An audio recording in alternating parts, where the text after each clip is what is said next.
Pour ça, la Netingaï, Bolandara toujours Australie-Congo, avec si tu l'aimes. Donc, tout. Ben, merci Nancy. Nancy, Australie est à la Maboro Nayo. Monde pèse à la Maboro Nayo.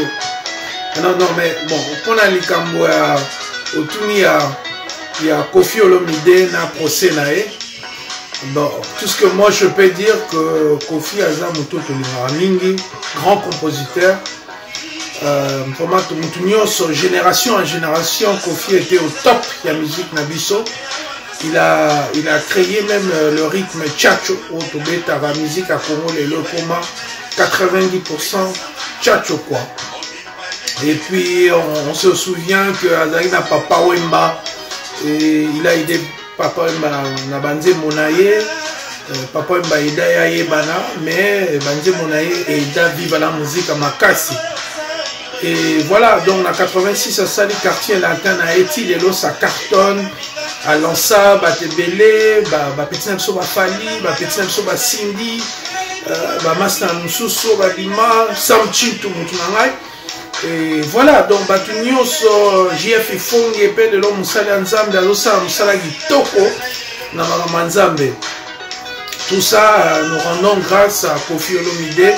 À partir de la carrière naïe, magamio ça bien ça là. Mais à ça là va bien parce que magamou y a ba danseuse naïe et ça là vraiment mabé et puis magamou naïe a violence y a beta batou bilo comme ba témoignage vraiment ezali probant et donc les mingi na sens soina que azana rappelle à moi côté moko un peu obscur. Moi mon anti basi belé danseuse naïe surtout en France portail plainte bilo séquestration sexe na makasi bilo alors depuis 10 ans ça Kofi ne fait qu'éviter d'aller pour que ne samba or biso ba fanatique ne to nika que no samba il faut que no samba parce que tout un système à état de droit na ça moninga oya que na okuta na Félix Tshisekedi état de droit. Donc je pense que Tolingi tout embrouillé peuple a canisa que nous toujours souffler le chaud et le froid, toujours le état de droit en même temps toujours pour battre la bateau alors pour le moment Kofi n'est pas condamné. Ça va accumuler tout le monde entier, en Australie, en Canada, à Paris, en France. Kofi n'est pas encore condamné.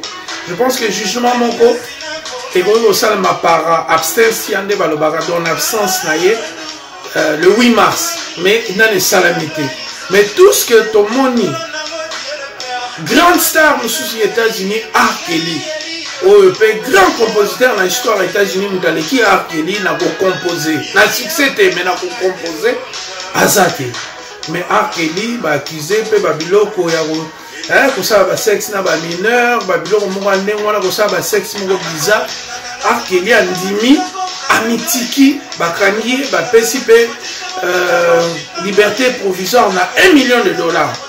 Donc à kimité à sali vraiment qui mobali naie à sali que bon c'est beau accusé il faut na se défendre et c'est cela que nous demandons à Kofi Olomide. Kofi Olomide ko bangaka ko sambate ko bangaka to yo yembela biso banzembo enseignant biso biloko belé olobaka na biso elekaka nango kaka kiki de Panama elekaka soki ba kiki de Panama eleka et ba nyakos ba eleka ba te belé eleka mais ko banga te kende affronter justice et puis soko sali moins 2 ans au cas où oza condamné na kati obimi oza libre mais le loso okufi bana wana bakotika kolobaka na simano ke yo salaka bango mabe bato bakokontinue ba témoignage koloba ke yo salaka bango mabe et on te sait million na minute oyo lata esprit ya petit nao R. Kelly azaka pe pire ya motu nao fali ipupa donc lata esprit wana kene mitika parce que tolingi ke kongola comprendre que droit papa mba bakanga ya bima Josar Nyoka Longo abima ou Félix Waseko bakanga bango babima Mais pourquoi yo lingi okima loi okomi ko kangama na Congo? Non, va en France. Banana o batanga kuna. Tu as de bien là-bas aussi.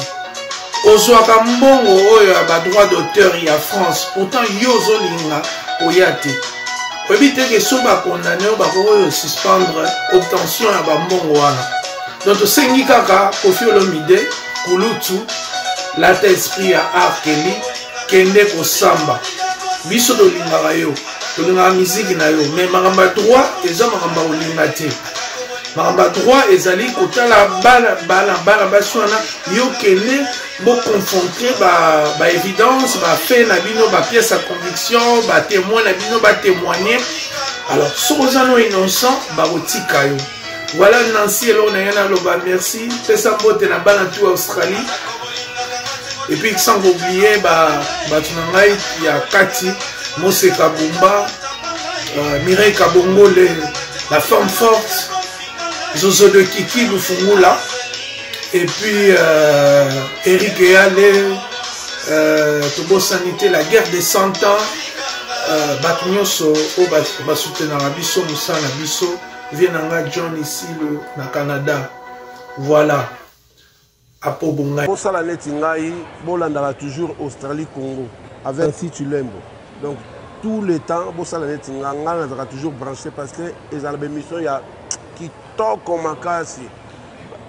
Bango kitoko makasi. Pour ça la net ngai toujours sur Congo Australie. Féliciter équipe de nous bana pour ça on pina comme professionnel image qualité laisse tomber carré aux opposés ma question nous a posé tout se passe bien vraiment nous encourager bino ngapétant que jeune congolais beau continuer bongo to lignons les amis en Australie même taille na idéologie en Australie maman ancien en tout cas biso tout on a simano merci beaucoup le roi qui ne liboso quoi vous allez kotala Australie, Congo, divina Nancy, donc, bah, ça veut dire que toujours. Zoa.